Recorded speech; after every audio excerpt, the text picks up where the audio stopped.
Amados amigos, irmãos na fé, nos reunimos hoje nessa casa santa. Você aí de casa, abre as portas ao seu Senhor para ouvir a sua palavra.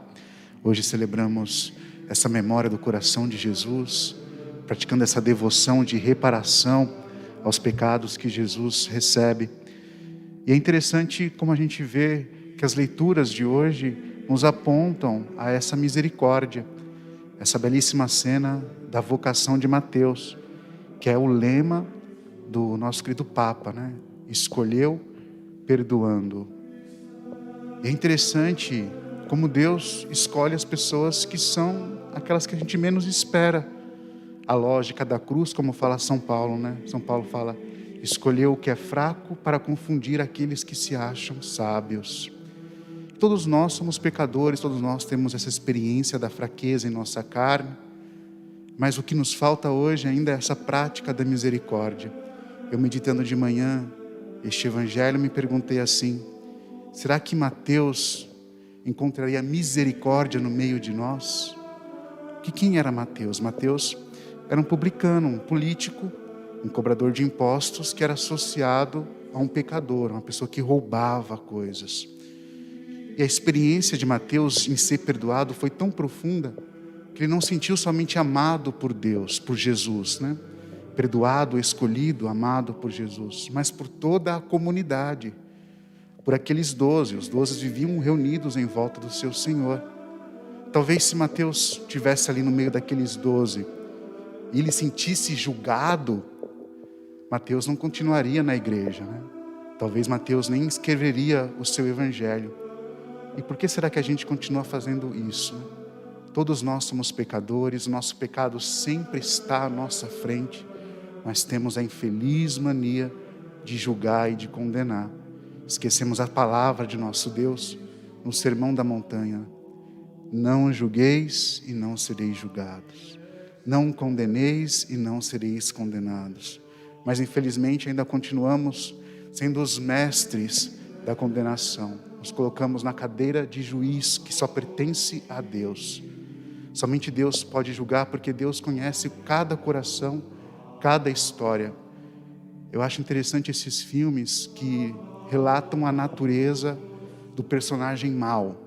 O último que eu assisti foi o Coringa, né? E o Coringa sempre foi aquele antagonista do Batman, né? O que era a pessoa má, o ruim, que fazia maldade. E por detrás dele, daquele personagem mau, tem uma história. E o último filme que eu assisti recentemente conta o porquê ele é mau. E a gente entende, né? Porque muitas vezes uma pessoa é má, é pela história dele. Quando a gente coloca-se no lugar do outro, a gente é capaz de perdoar. Teresinha de Lisieux, ela recebeu uma vez uma notícia de um homem, um assassino que seria morto. E ela ficou tão preocupada que aquela pessoa iria para o inferno. E ela começou a rezar por ele para que ele pudesse se converter. E no último momento aquele homem se converteu. E nós, quando será que vemos uma notícia, quando vemos algo que não nos agrada, qual é a nossa atitude? Será que a gente é imparcial? Será que quando a gente julga na internet ou comenta alguma coisa nos vídeos, será que Deus não está vendo? Será que Deus não vê o nosso pensamento, o nosso coração? Quando a gente julga uma notícia, julga uma pessoa? Claro que vê. Às vezes a gente quer minimizar o nosso pecado. Ah não, aqui na internet, eu comentando, eu dando dislike, Deus não se importa, Deus não vê isso. Mas certamente Deus vê. E a nossa preocupação com o pecado do outro deve ser muito menor do que a nossa preocupação com o nosso pecado. O mestre nos fala, né? Porque você se preocupa com o cisco no olho do teu irmão e não olha a sua trave. É sempre esse movimento interior. Quando a gente vê assim: eu sou fraco, eu sou pecador, a gente se torna mais sensível ao outro. Eu também sou pecador, eu também sou fraco, encontrei misericórdia diante de Deus. Mas sempre bate aquele orgulho nosso, né? De se achar melhor do que os outros, de se achar mais perfeito do que os outros. A gente tem um ícone, né? Que a gente pensa que a gente é aquilo. E o nosso pecado é acreditar naquele ícone, naquela imagem que não é a gente. Não ter esse movimento interior em reconhecer que nós somos fracos, que não temos o direito de julgar a ninguém. E até entre nós brasileiros tem aquela famosa frase, né? Teto de vidro. O que significa teto de vidro? A gente não pode jogar a pedra, porque o nosso teto também é de vidro, a gente também carrega pecados. Então, ao meditar essa palavra do Senhor, que o nosso coração possa estar aberto à misericórdia. A nossa função não é condenar, a nossa função é pedir perdão por eles. A devoção do coração de Jesus é justamente essa, né? Rezar por aqueles que ofendem ao nosso Deus. O Papa Francisco disse algo interessante e a gente sempre esquece também. Deus não precisa de defensores, Deus não precisa de soldados, Deus sabe se defender. E Jesus também, na hora em que estava sendo julgado injustamente, ninguém foi lá defender ele. E se ele quisesse, ele poderia. Ele falou, né? Se eu quisesse, os exércitos viriam me salvar. E não aconteceu, porque ele se permitiu a isso. E cabe a cada um de nós não julgar as pessoas, né? Não condenar, mas sempre pedir perdão por elas. Falar assim, olha, Deus perdoa essa pessoa. Quando a gente tem raiva, quando a gente é caluniado, quando as pessoas falam mal da gente, amigos, parentes, quem sabe o que é uma traição de quem, uma pessoa que você gosta, né? E você ouve falar mal daquela pessoa, a pessoa fala mal de você e você escuta, né? É como se fosse uma facada no seu coração. E a nossa missão nunca é julgar. Você falar assim, olha, Deus, eu perdoo essa pessoa, perdoa essa pessoa que me magoou, que me feriu, que feriu a sociedade, que feriu os nossos princípios. Que nosso coração possa ter essa capacidade de sempre perdoar. Esse é o segredo da nossa salvação. Jesus não disse uma ou duas ou três vezes isso. Constantemente Jesus disse, perdoai e serão perdoados. A primeira leitura também hoje nos traz algo que nós celebramos hoje. Nós temos alguns sétimos dias, né? E perder uma pessoa sempre é difícil. E falar de morte às vezes é sempre difícil porque nos traz sentimentos, né? Perdas, nos faz lembrar de pessoas que já se foram, daquelas coisas que poderíamos fazer, né? E a gente tem um interesse mórbido em saber do que a pessoa morreu, Eu, no começo da pandemia, fazia questão de falar, né? Olha, a pessoa morreu por Covid, morreu disso, né?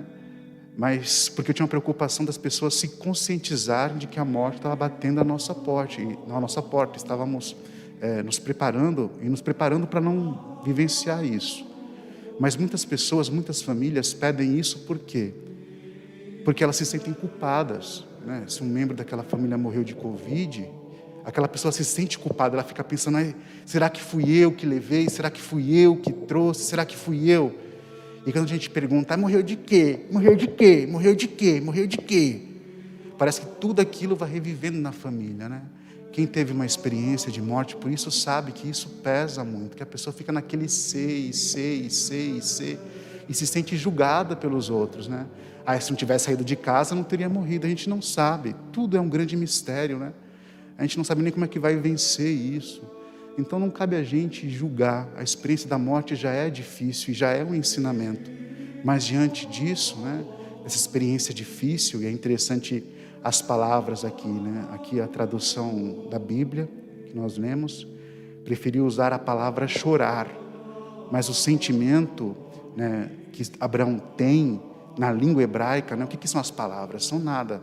Mas na língua hebraica, a palavra está muito ligada ao corpo, né? Ao sentimento, aquilo que nós sentimos na experiência de tal coisa. E a Bíblia hebraica fala assim, que quando Abraão perde a sua esposa, as entranhas são arrancadas, né? É como se fosse o verbo utilizado para expressar o choro de Abraão, é tão forte que é como se as entranhas fossem arrancadas. E perder uma pessoa já é difícil, né? Mas diante dessa morte, cabe a cada um de nós ressignificar a nossa vida. Não é nossa missão pensar no se eu tivesse feito, não tivesse feito, se não tivesse feito aquilo. Eu carrego, né, também um pecado. Eu tenho um primo que morreu que suicidou. A gente sempre se pergunta, né, se eu tivesse mais próximo, se eu tivesse com ele, conversado, será que teria acontecido isso? Mas na nossa vida não cabe ser. É sempre o Senhor da história que nos guia. A gente vai confiando nele e ele vai trilhando os caminhos, a gente vai seguindo esse caminho que ele vai trilhando para cada um de nós. Mas a morte de Sara já é já um significado novo para Isaac, né? No final da leitura fala assim: Isaac amou-a, consolando-se assim da morte da mãe. Então, com a morte, a experiência de morte de Isaac dá uma abertura a um novo amor. E talvez a gente pode dar um rumo a essa experiência difícil, né? O que é a morte? O que eu sinto a morte? Pode ser que Deus peça que eu ame mais as pessoas, que eu tenha consciência da minha contingência. Deus pede talvez que eu não me preocupe com coisas banais, mas que eu me preocupe com aquilo que é importante, né? Então que hoje nós possamos, nesse dia, não somente julgar as pessoas, não é a nossa missão, mas rezar por elas. Quando a gente reza, o nosso coração fica mais leve, fica mais dócil, entende os mistérios de Deus. E rezar para as pessoas que perdem seus entes queridos, né? Elas já se sentem muito mal, se sentem muitas vezes culpadas, mas que no coração de vocês tenham essa certeza que a nossa vida, tudo de bom ou de ruim que acontece, é porque Deus permitiu. E se Deus permite umas experiências ruins, é porque Ele sempre tem um plano. Deus, mesmo fazendo a gente trilhar, fazendo suar sangue, né? Como o seu próprio filho, que Deus fez o seu filho andar derramando sangue, né? Como a gente vê na Via Sacra, Deus tinha um projeto com aquilo. Mesmo vendo o sangue do seu filho derramado na terra, Deus tinha um projeto. Então, que vocês sintam-se consolados, que sigam esse caminho de Deus, que tenham paciência, tranquilidade diante da morte, porque o nosso Deus, mesmo Ele sendo um juiz, Ele não exerce a justiça sem a misericórdia. O nome de Deus sempre é misericórdia e nunca justiça somente. Louvado seja nosso Senhor Jesus Cristo, para sempre seja louvado.